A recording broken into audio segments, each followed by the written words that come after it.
నమస్కారం గురుగారు. నమస్కారం సార్. ఈ 144 సంవత్సరాలకు ఒకసారి జరిగే మహాకుంభమేళ అంటే వివిధ ప్రాంతాల నుంచి చూస్తూ ఉన్నాం. అంటే లక్షలాదిగా భక్తులు తరలి వస్తూ ఉన్నారు. అంటే ఈ 40 కుంభమేళలో భక్తులు ఆచరిస్తూ ఉంటారు కదా.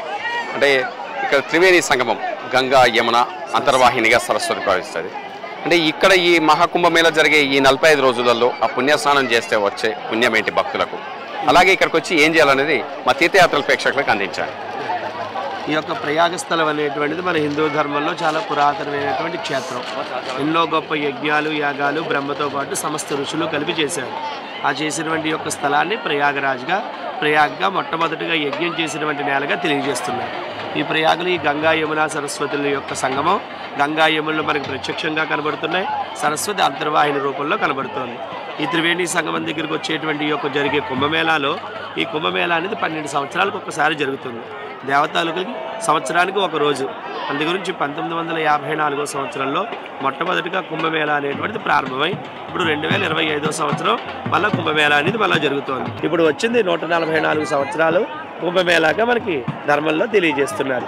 ప్రతి 12 ఏళ్ళకి ఇలా కుంభమేళా అనేటువంటిది ఈ ప్రయాగరాజ్లోను, హరిద్వార్లోను, ఉజ్జయిన్లోను, నాసిక్లోను 4 చోట్ల జరుగుతుంది. 4 చోట్ల జరగడం ఏంటి? ఎందుకంటే అమృత కలశ సముద్ర భాండ నుంచి వచ్చే సమయంలో గరుడ పక్షి దీన్ని పైకి తీసుకుని సముద్రంలో ఆ ఒక్క సముద్రంలో నుంచి వచ్చినటువంటి అమృత కలశను పట్టుకుని ఈ భూభాగం మొత్తం ప్రపంచం తిరిగింది. ఆ తిరిగినటువంటి సమయంలో అందులోంచి 4 చుక్కలు 4 ధారలు ఈ 4 ప్రాంగణంలో పడ్డాయి. మొదటికి యొక్క ప్రయాగరాజ్లో, రెండవది హరిద్వార్లో, మూడవది ఉజ్జయిన్లో, 4వది నాసిక్ ప్రాంగణంలో. అమృత భాండం పడినటువంటి ఆ సమయం కాబట్టి సమస్త శరీరానికి ఉండేటువంటి రోగాలు రుగ్మతులు స్నానం ఆచరించి ఆ ప్రాంతంలో సంకల్పం చెప్పుకొని ఆ ప్రాంతంలో మన పితృదేవతలు పితృకర్మలు చేసిన ఏదో వారి పేరుతోటి మన కుటుంబ సభ్యుల పేరుతోటి ఏదైనా దానం ధర్మం కర్మం ఆచరించి వెళితే ఆ స్థానం ద్వారా స్థానపుణ్యాన్ని శరీర రోగాల్ని తొలగించుకొని కుటుంబ సభ్యులందరూ ఆయురారోగ్యేశ్వర్యాలతో ఉంటారని మన హిందూ ధర్మం యొక్క నమ్మకం.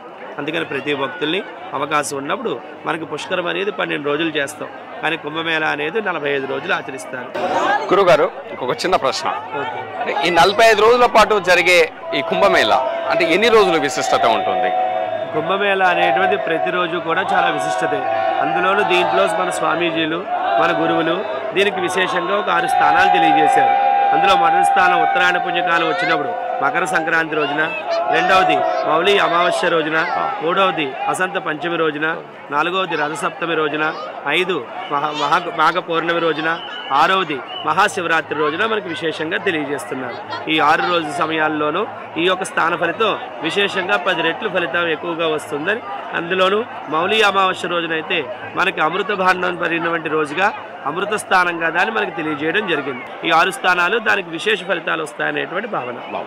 అంటే గురుగారు, ఇప్పుడు ఇదంతా ఇప్పుడు ఇన్ని 3 నదులు ఇలా ఇంత ఉంది కదా, కంచెలు ఇక్కడ వరకు ఉంది. అంటే ఇక్కడ ఎక్కడైనా పుణ్యస్నానం చేయొచ్చా? సంగమం ఏర్పడ్డాక అటువంటిది ఏమి లేదు. మనకి ప్రయాగ క్షేత్రంలో ఈ అమృత భాండం పడిందని మనకి ధర్మం తెలియజేస్తోంది. ఒక్క త్రివేణి సంగమానికి వెళ్ళి స్నానం చేస్తేనే కుంభమేళా స్థానం వస్తుందని మనకి ప్రామాణికం అనేది లేదు. ఈ గంగా యమున నదులు ప్రవహిస్తున్న ఈ త్రివేణి సంగమాన్ని ప్రయాగరాజ్గా తీర్థరాజ్గా తెలియజేస్తున్నాం. అందుకని ఈ సమయంలో గంగా స్థానమైనా యమునా స్థానమైనా మనకు కుంభమేళా స్థానం యొక్క పుణ్యాన్ని అందిస్తుంది. ఓకే గురుగారు, మంచి విషయాలు తెచ్చారు. ఆ సంకల్పం కూడా చూద్దాం. చెప్పండి.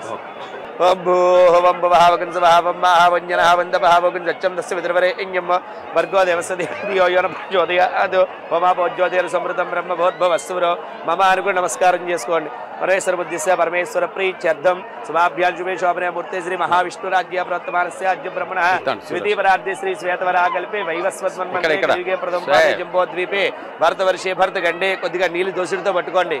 చెప్పండి. మేరోహో దక్షిణ దిగ్భాగే వింజస్య ఉత్తర ఆర్యావర్త అంతర్గత బ్రహ్మావర్త ఏకదేశే శ్రీ విష్ణు ప్రజాపతిక క్షేత్రే షట్కోణ మధ్యే అంతర్వేద్యాం భాగీరథ్యాం పశ్చిమే తీరే కాళింద్యా ఉత్తరే తీరే అక్షయవటస్య గంగా యమునా సరస్వతి శ్రేణీ మాధవ మాధవేశ్వరి మహా పీఠస్థిత త్రివేణి క్షేత్రే పూర్వదిగ్భాగే విక్రమసకే బౌద్ధావతారే ప్రభవాది షష్ఠి సంవత్సరాణం మధ్యే వారహస్పత్య మానేన పింగళనామ సంవత్సరే మాఘమాసే మన సంకల్పం చెప్పుకోండి. స్వస్తి శ్రీ చాంద్రమానేన ఉత్తరాయణే హేమంత ఋతు పౌష్యమాసే కృష్ణపక్షే చతుర్దశ్యాం వాసరః శుభవాసరే భౌమవాసరే శుభనక్షత్రే శుభయోగే శుభకరణ యావంగుర్విషేణ విశిష్టాయాం శుభతిథో శ్రీమాన్ శ్రీమదః.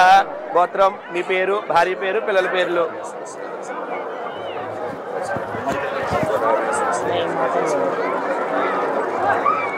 अस्माकं सहकुटुम्बानां क्षेम स्थैर्य धैर्य वीर्य विजय अभय आयुः आरोग्य ऐश्वर्य अभिवृद्धि सिद्ध्यर्थं धर्मार्थ काम्यमोक्ष चतुर्विध फल पुरुषार्थ सिद्ध्यर्थं मम जन्म अभ्यासात् ये जन्म प्रवृत्ति ये दक्षिण पर्यन्तं मध्ये वर्तिन काले बाल्य यौवन कौमार वार्धिकेषु जाग्र स्वप्न सुसुप्ति अवस्थासु मनो वाक्काय कर्णेन्द्रिय कृतानां नेत्रेन्द्रिय कृतानां नवानां नवविधानां बहूनां बहुविधानां व्यापारैः व्यापारस्य कामक्रोध लोभमोह मदमाश्चर्य विहीनां इह जन्मनि पूर्वजन्मनि जन्मजन्मनि वेदनिंद शास्त्रनिंद मातृनिंद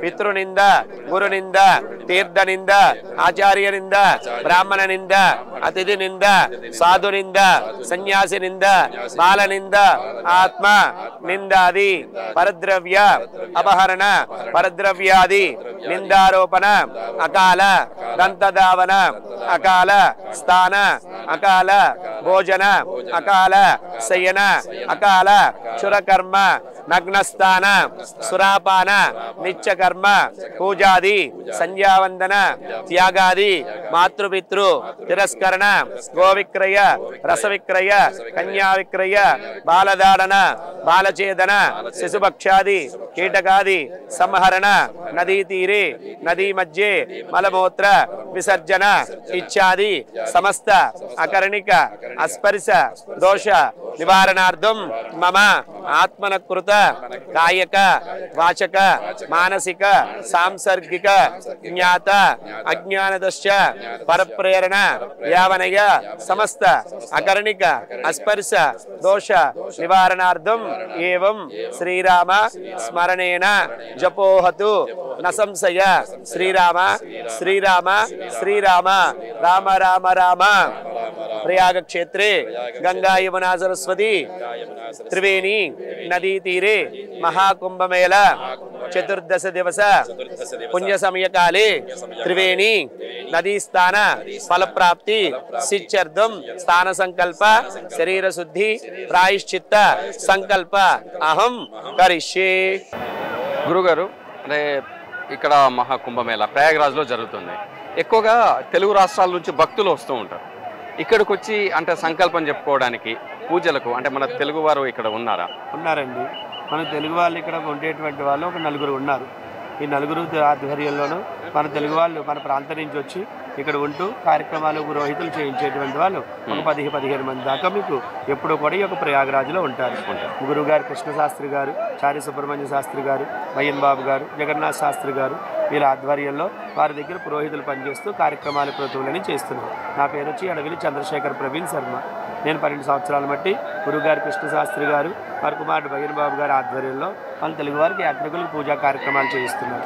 మాకు ఉండడానికి ఇక్కడ ఇల్లిస్తూ గురువుగారు నెలవారీగా మాకు జీతాలు అందజేస్తూ మా ద్వారా మన భక్తులకి ఇక్కడ ఏ పూజలు చేయించాలి మన పద్ధతుల ప్రకారంగా వచ్చిన వారికి తెలియజేస్తూ మన కార్యక్రమాలు మా ద్వారా చేయించడం అనేది జరుగుతుంది. ఇలా మన తెలుగు వాళ్ళు ఎప్పుడు వచ్చినా మొదటగా మాకు తెలియజేస్తే వారికి మేము ఇబ్బంది లేకుండా ఉండడానికి వసతి, భోజనం కార్యక్రమాలన్నీ కూడా చేయించడం జరుగుతుంది.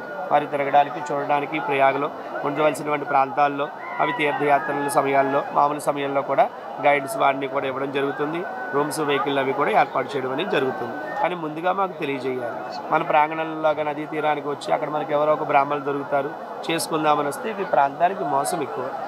డ్రైవర్లను కానీ లేకపోతే మామూలుగా వచ్చేటువంటి వాళ్ళని కానీ డ్రైవర్లు తీసుకెళ్ళి ఇక్కడే చేయాలి, మధ్యలోనే కార్యక్రమాలు చేయాలి, బయట కార్యక్రమాలు చేయకూడదని పడవల్లో తీసుకెళ్ళిపోయి మధ్యలో కార్యక్రమాలు చేయిస్తూ ఉంటారు. అలాగే కొంతమంది తీసుకొచ్చి వీళ్ళు తెలుగు వాళ్ళు ఇక్కడే చేయించుకోవాలి, ఇంకెక్కడ చేయించుకోవడానికి లేదని చెప్తూ ఉంటారు. అలా కాకుండా ముందుగా వచ్చే సమయంలో ఎవరున్నారో ఒకసారి తెలుసుకుని ఆ ప్రాంతానికి వచ్చి చేయించుకుంటే ఎటువంటి ఇబ్బంది లేకుండా ఎటువంటి మోసము లేకుండా మన తెలుగువారు చక్కగా కార్యక్రమాలు చేసుకుని ఉంటారు. మన తెలుగు వాళ్ళు ఎవరైనా సరే ఈ భూమి మీద కార్యక్రమాలు చేస్తారు. ఎవరో కూడా మధ్యలో పడవల్లో వెళ్ళి మధ్యలో కార్యక్రమాలు చేయరు. మధ్యలో వెళ్ళి మీరు స్నానాలు చేసుకుని ఒడ్డుకు రావాలి. ఒడ్డుకు వచ్చిన తర్వాతే మన తెలుగు వాళ్ళు అనేవాళ్ళు కార్యక్రమాలు ఒడ్డును చేయిస్తారు. మనకి 10 నిమిషాల్లో 20 నిమిషాల్లో ఈ కార్యక్రమాలు ఉండవు. మన కార్యక్రమాలకు విధి విధానాల ప్రకారంగా చేయిస్తే కనీసం ఒక గంట సమయం మనకి పూజలకు పడుతోంది. పితృకార్యాలు చేయాలన్నా ఇక్కడ భార్యాభర్తలకు విశేష కార్యక్రమం వేణి పూజ అని చేస్తారు. ఇది లైఫ్లో ఒక్కసారి వేణి పూజ, అది మనలో వివాహంగా మనకి తెలియజేస్తారు. ఇది వరకు జనాభా లేని సమయంలో ఇంత దూరం యాత్రికులు రాలేరు కాబట్టి పూర్వం రోజుల్లో ఒక 2-3 బ్రాహ్మణులు మాత్రమే ఇక్కడ ఉండేటువంటి వారు. ఆ సమయాల్లో వారి పడవలో తీసుకువెళ్ళడం, అక్కడ కార్యక్రమాలు చేయించడం, మళ్ళీ తీసుకొచ్చాక ఆ బ్రాహ్మణులు తిరిగి మళ్ళీ ఇంటికి వెళ్ళిపోవడం చేసేవారు. ఈ సమయాల్లో రోజుకి ఒక 100 మంది, 1000 మంది, 50 మంది అలా జనాభా రెగ్యులర్గా మనకి ట్రైన్ సౌకర్యం, బస్సు సౌకర్యం, మనకి వచ్చేటువంటి ట్రావెల్ సౌకర్యాలు అన్నీ దొరికాయి కాబట్టి ప్రతి నిత్యము కూడా తెలుగు వాళ్ళు అనేటువంటి మన తెలుగు రాష్ట్రాల నుంచి నిత్యము వస్తూనే ఉన్నారు. అందుకోసం మనకి కార్యక్రమాలు అంతంత సమయాల మధ్యలో చేయడానికి కుదరదు కాబట్టి మనకి చేయడం కోసం గవర్నమెంట్ వాళ్ళు మనకి స్థలాలు కూడా ఇచ్చారు. మన ఇచ్చినటువంటి స్థలాల్లో మనం ఇక్కడ ఒడ్డుని చేయిస్తాం తప్ప మధ్యలో కార్యక్రమాలు చేయించాం. మన తెలుగు వారికి ముఖ్యంగా తెలుసుకోవాల్సింది మధ్యలో హిందీ వాళ్ళు వచ్చి రాని వాళ్ళు ఉంటారు తప్ప స్పష్టంగా మనకులా తెలుగులో చేయించే పద్ధతిలో మన పద్ధతి ప్రకారం చేసి ఏ బ్రాహ్మలైనా మనకి నది ఒడ్డునే దొరుకుతారు. శాస్త్రోక్తంగా జరగాలి అంటే నది ఒడ్డుకి వచ్చి చేయించుకోవాలి. మధ్యలో మనకి కార్యక్రమాలు ఉండవు, ఓన్లీ స్నానం చేసుకుని రావడం మాత్రమే. ఓకే గురుగారు, అంటే ఈ కుంభమేళా సమయంలోనే కాకుండా మిగతా రోజులలో కూడా అంటే ఈ కుంభమేళా అంటే ప్రయాగ్రాజ్ ఎలా ఉంటుంది కుంభమేళా సమయంలో కాకుండా? ఈ కుంభమేళా అనేటువంటిది ఇది ఒక మరో ప్రపంచం. ఇప్పుడు ఉన్నటువంటి యొక్క సాధువులు, అఘోరాలు, సన్యాసులు, నాగసాధువులు, జల ప్రపంచం, మానవాళి ఇదంతా కూడా ఒక సృష్టించినటువంటి కల్పితమైనటువంటి ఒక ప్రదేశం. ఉన్నటువంటి యొక్క ప్రాంగణం కుంభమేళా దాటిందంటే ఈ సౌకర్యాలు ఏమీ కూడా గవర్నమెంట్ ఫెసిలిటీస్ ఏమీ కూడా మనకి ఏర్పాటు చేయరు. నది దాటి మనం ఈ పక్కకు వచ్చాం. ఇప్పుడు ఈ పక్కకు రావాలి అంటే ఆ బ్రిడ్జిలు ఏర్పాటు చేశారు వాళ్ళు. మామూలు సమయాల్లో ఈ బ్రిడ్జిలని ఉండవు, యువతల పక్కకే మనం రాలేం. అందుకని ఇంతమందికి జనాభాని ఒక చోటకి తీసుకురావాలి మన హిందూ ధర్మంలో అంటే అది చాలా కష్టం. అందుకని ఈ మేళా ఇంత గొప్పగా జరుగుతోందంటే దానికి కారణం యూపీ సర్కార్ నరేంద్ర మోదీ గారి ఆధ్వర్యంలో, మన యోగి గారి ఆధ్వర్యంలో చాలా గొప్పగా ఈ యొక్క సౌకర్యాలన్నీ ఏర్పాటు చేసి మన సనాతన ధర్మాన్ని ఎంతో గొప్పగా చేయడం జరుగుతోంది. అందు గురించి ఈ కుంభమేళాయే కాదు, ప్రతి సంవత్సరము కూడా ఇక్కడ మాఘమేళా చేస్తారు ప్రయాగలో. వీరికి పౌర్ణమి నుంచి పౌర్ణానికి లెక్క, మన ప్రాంతానికి అమావాస్య నుంచి అమావాస్యకి లెక్క. అందుకని మాఘమేళా చేసే సమయాల్లో 12 మాఘమేళాల సమయాలు పూర్తయ్యాక కుంభమేళా 12వ సంవత్సరంలో చేయడం జరుగుతుంది. ప్రతి 12 ఏళ్ళకి ఇలా కుంభమేళా జరుగుతుంది. ప్రతి మాఘమాసం ఈ మేళా ఎప్పుడూ కూడా ప్రయాగులు ఇలాగే ఉంటుంది. ఈ నెల రోజులు ఒక ప్రపంచాన్ని సృష్టించడం అనేది ఈ ప్రాంగణంలో జరుగుతుంది. అది ఒక్క ప్రయాగ క్షేత్రంలో మాత్రమే. ఇంకా ఎక్కడ ఆల్ ఓవర్ ప్రపంచ క్షేత్రంలో ఏ నదీ తీరం దగ్గర ప్రపంచంలో ఎక్కడా కూడా ఈ మాఘమేళా కానీ ఇలా ఉండే ఒక నెల రోజుల పాటు చేసేటువంటిది ఎక్కడా లేదు. 12 ఏళ్ళకు ఒక్కసారి కుంభమేళా చేస్తారు. 12 నెలలకి 12 రోజులు ఒక్కసారి పుష్కరం చేస్తారు తప్ప ఈ మేళా జరిగేది ఒక ప్రయాగలో మాత్రమే. గురుగారు 12 సంవత్సరాల నుంచి మీరు ఇక్కడ ప్రయాగరాజ్లో ఉన్నారు. ఎంతోమంది భక్తులకు వస్తున్న వారికి ఇక్కడ ఆచారాలు, వ్యవహారాలు అన్నింటినీ జరుపుతా ఉన్నారు. ఒక భక్తుడిగా మీ అనుభవాలు ఏంటి? నా అనుభవాలు అనేది ఏంటయ్యా అంటే మన తెలుగు వాళ్ళకి శ్రద్ధ ఎక్కువ. ఆ శ్రద్ధ వచ్చి కార్యక్రమాలు, క్రతువులు చేయాలనేటువంటి భావన మన తెలుగు రాష్ట్రాల వారికి ఎక్కువగా ఉంటుంది. అందు గురించి మన ప్రాంతం వారు వచ్చేటువంటి వారు మా ద్వారా ఒక విజ్ఞప్తి ఏంటయ్యా అంటే ఇక్కడికి వచ్చేటువంటి సమయంలో మన వారు ఎవరున్నారని తెలుసుకుని వచ్చి చేస్తే వారు ఎటువంటి ఇబ్బంది లేకుండా వెళ్ళగలుగుతారు.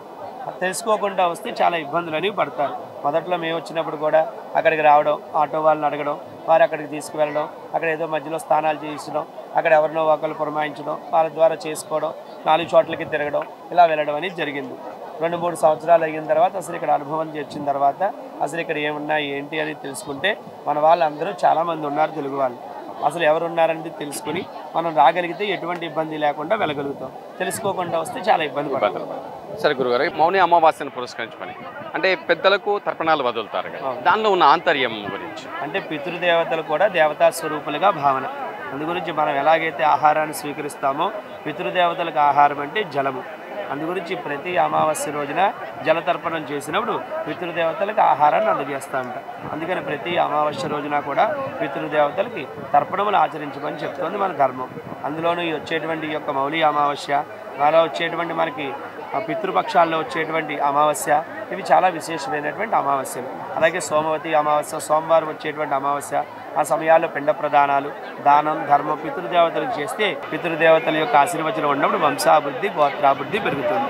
అందుకని పితృ యొక్క ఆశీర్వచనంతో వంశాన్ని, గోత్రాన్ని అభివృద్ధి చేసుకోవడం కోసం పితృకర్మల్ని అమావాస్య సమయంలో విశేషంగా చేయమన్నారు. అందులోని ఈ మౌలి అమావాస్యని మనకి మాఘమాసంలో వస్తున్నటువంటి అమావాస్యగా మనకి చాలా విశేషంగా ప్రయాగ్ మాఘమాసం చాలా గొప్ప విశిష్టత. దీని మాఘ పురాణంలో అదేవిధంగా మార్కండేయ పురాణంలో కూడా చాలా గొప్పగా చెప్పడం జరిగింది. అందుకని మాఘమాసం ప్రయాగ్ క్షేత్రానికి ఎంతో గొప్ప పుణ్యంగా మనకి ధర్మం చెప్తోంది. అందుకని మాఘమాసంలో వస్తుంది కాబట్టి ఈ మౌఢ్య అమావాస్య ఈ ప్రయాగలో విశేష ఫలితంగా మన హిందూ ధర్మం యొక్క నమ్మకం. అందుకోసం ఇంత కోట్ల మంది జనాభా ఇక్కడికి రావడానికి గల కారణం. చాలా చక్కగా వివరించారు గురుగారు, మీ సమయాన్ని వెచ్చించి. సంతోషం, చాలా సంతోషం. నమస్కారం. నమస్కారం.